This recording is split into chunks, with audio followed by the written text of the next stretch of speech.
Et oui, je vais le retrouver, Ambroise, et il paraît que vous nous avez prévu un truc super sympa ce matin, une petite partie de cricket, je crois, un sport so british, évidemment, sport qui plaît beaucoup de l'autre côté de la Manche et qui va devenir une discipline olympique.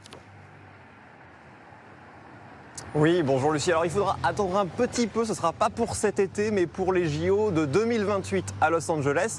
L'occasion peut-être de donner de la popularité à ce cricket au-delà des frontières de l'ancien empire britannique, parce que c'est vrai que c'est un sport qui a la réputation d'être compliqué, incompréhensible, vous diront certains. Alors réputation injustifiée, répondront les Britanniques, qui ne voient pas le problème d'un sport où une partie peut durer jusqu'à 5 jours. Alors rassurez-vous, ce matin, on va vous montrer une partie plus courte, puisqu'elle est conditionnée par les horaires des marées.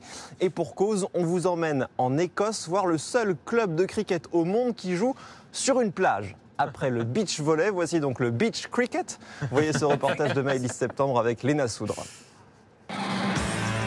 On pourrait les croire venus profiter de la mer, en mode farniente. Pourtant, ils sont ici pour un sujet très sérieux au Royaume-Uni, le cricket. Bienvenue dans un stade unique, celui du Shipping Cricket Club, le seul au monde à jouer sur une plage. Ici, on ne joue qu'à marée basse évidemment, et le terrain est parfois capricieux. Alors ces Écossais ont adapté le jeu à leur spécificité. On joue avec une balle légèrement caoutchouteuse qui va donc un peu moins vite. Alors les plus vieux d'entre nous, qui ont abandonné le cricket classique il y a longtemps, peuvent encore profiter de ce sport sur la plage.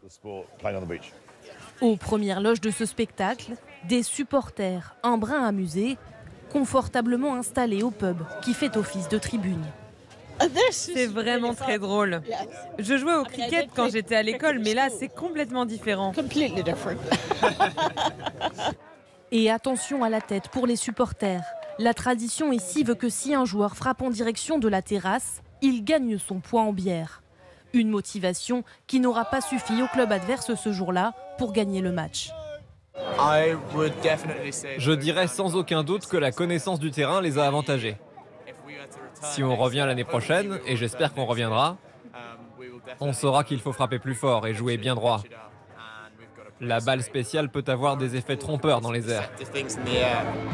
Le Shipping Cricket Club a beau ne faire partie d'aucune ligue ni d'aucune compétition, chaque année, ces Écossais sont inondés de demandes d'équipes du monde entier qui souhaitent fouler le sable doré de son terrain singulier. Eh ben, ça a l'air plutôt sympa, le beach cricket, j'aime bien moi ça.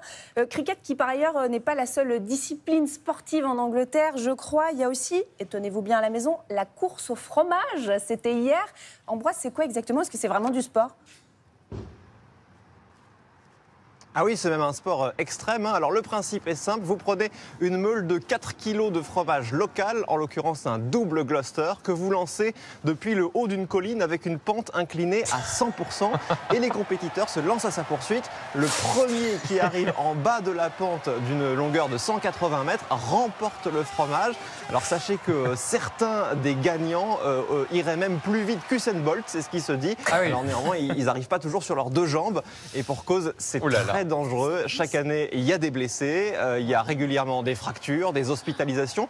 Hier, heureusement, il avait plu juste avant la course. Le terrain était meuble, boueux. Il n'y a pas eu de blessés graves à déplorer. Ouais, finalement, ça glissait tout seul hier. Merci beaucoup, Ambroise, pour la découverte de la course au fromage et pour nous avoir parlé du cricket aussi. C'est avec nos amis anglais pour faire ça.